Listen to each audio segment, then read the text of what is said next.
नमस्कार, मैं एम के पांडे। हमारी धारा पर आपका स्वागत है।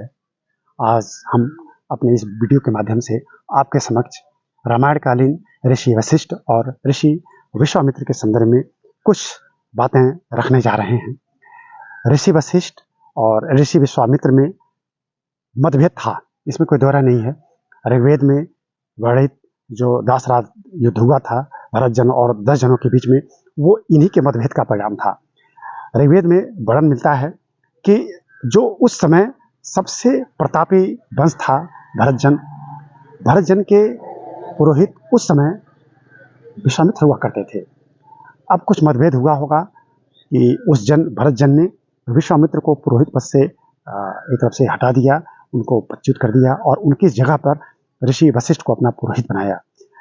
इसका विश्वामित्र पर नकारात्मक प्रभाव पड़ा और विश्वामित्र इससे बड़े दुखी हुए और इसका बदला लेने की तय कर ली।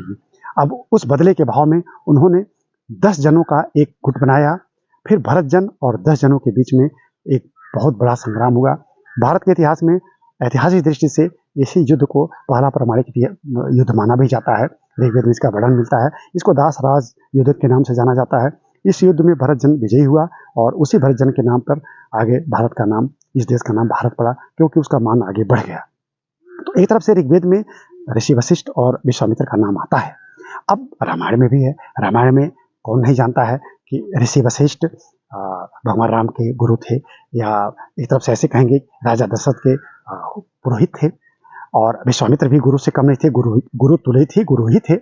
अब भगवान राम को विश्वामित्र ने ही सर्वप्रथम राजा दशरथ से एक तरफ से राक्षसों का विनाश करने के लिए, राक्षसों को नष्ट करने के लिए भगवान राम और लक्ष्मण को मांगा और फिर उनको लेके वन में गए।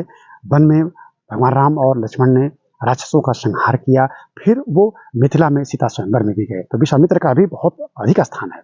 अब संदर्भ कि क्या इनमें मतभेद ही हमेशा बना रहा? ऐसा नहीं है। जो पुराणों में इनके बारे में वर्णन मिलता है, मतभेद थे, लेकिन वो मतभेद अंततः समाप्त हो गए। तो क्या प्रसंग है, तो थोड़ा उसमें हम चलते हैं। विश्वामित्र ऐसे क्षत्रिय कुल से संबंधित थे। उनके पिता गाधी राजा थे और वशिष्ठ ब्राह्मण कुल के थे और ब्रह्मा के मानस पुत्र थे। उनकी पत्नी अरुंधति थी। विश्वामित्र चूंकि क्षत्रिय कुल से आते थे और उनकी नज़र वशिष्ठ पे हमेशा रहती थी, उनकी कामधेनु गायों पर रहती थी और बार बार उनकी कामधेनु गायों को वो वहाँ से अपने पास ले जाना चाहते थे। इसको लेके उनमें द्वंद्व भी हुआ था और उस द्वंद्व में वशिष्ठ विजयी हुए थे। इसका क्षोभ उनके मन में था और कई बार वशिष्ठ को पराजित करने के लिए उन्होंने अपने तरफ से बहुत प्रयास किया, लेकिन उनका ब्राह्मणत्व उन पर हमेशा प्रभावी रहा। फिर विश्वामित्र के मन में आया कि क्यों ना हम खुद ब्राह्मणत्व को प्राप्त कर लें और फिर उनके समान हम हो जाएं। फिर उन्होंने घोर तप किया, ब्रह्मा प्रकट हुए, उन्होंने वरदान दिया और फिर वो ब्राह्मणत्व को प्राप्त कर लिए। ब्राह्मणत्व को प्राप्त करने के बाद फिर उनके मन में आया कि हम ऋषि वशिष्ठ से श्रेष्ठ ऋषि हो गए हैं।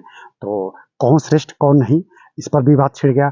मतलब उनके मन में उनके प्रति द्वेष था। फिर दोनों भगवान शेष के पास गए। भगवान शेष के पास दोनों गए और यह उनसे सिद्ध कराने की हम में श्रेष्ठ कौन है। भगवान शेष ने कहा कि हमारे ऊपर तो ऐसे ही पूरी पृथ्वी का भार है, कुछ क्षण के लिए आप में से कोई एक इस भार को धारण कर ले, फिर हम डिसाइड कर लेंगे कि आप में से कौन श्रेष्ठ है। यहाँ बताने वाली बात है कि उन्होंने अपने तप और साधना के बल पर ब्राह्मण प्राप्त किया था। वशिष्ठ ने भी तप साधना, लेकिन सत्संग पर ये अधिक जोर देते थे ऋषि वशिष्ठ। फिर विश्वामित्र ने कहा ठीक है, हम आपका भार कुछ समय के लिए उठा लेते हैं। फिर वो आगे बढ़े। जब भार उठाने की बात आई तो वो नहीं उठा पाए। फिर ऋषि वशिष्ठ आगे बढ़े, उन्होंने भार उठा लिया। अब इसके बाद फिर भगवान शेष को कुछ कहने के लिए बचा नहीं, ये लोग दोनों लोग वापस आ गए। अब इनके मन में फिर द्वेष आया कि बार बार इतना तप करने के बाद भी वशिष्ठ ही का स्थान ऊंचा हो जा रहा है। इनके मन में वह एक तरफ से जो भाव था, नकारात्मक भाव, उनको परेशान कर देता था। फिर वशिष्ठ को नीचा दिखाने के लिए, उनको पराजित करने के लिए वो तरह तरह का व्यूह रचने लगे। फिर एक बार उनके मन में आया कि क्यों न इनका अनिष्ट कर दिया जाए। तो अनिष्ट के भाव से एक बार वो उनके घर की तरफ जाने लगे और चुपके से जा रहे थे। उनके घर के नज़दीक गए तो उन्होंने क्या देखा कि ऋषि वशिष्ठ अपनी पति अरुंधति से विश्वामित्र के बारे में ही बात कर रहे थे। अरुंधति वशिष्ठ से पूछ रही थी कि महाराज, सुना है कि ब्राह्मणत्व प्राप्त कर लिया है विश्वामित्र ने और उनका मान चारों तरफ बहुत बढ़ गया है। वशिष्ठ ने कहा कि आप सही कह रही हैं और इस समय संसार में विश्वामित्र से बड़ा कोई ऋषि नहीं है। मतलब ये कि विश्वामित्र ने अपने कान से सुना कि जिनसे वो सबसे ज्यादा द्वेष करते हैं वो उन्हीं की प्रशंसा कर रहे थे। अब उनका ज्ञान जो अधूरा था अब तक अब पूरा हुआ।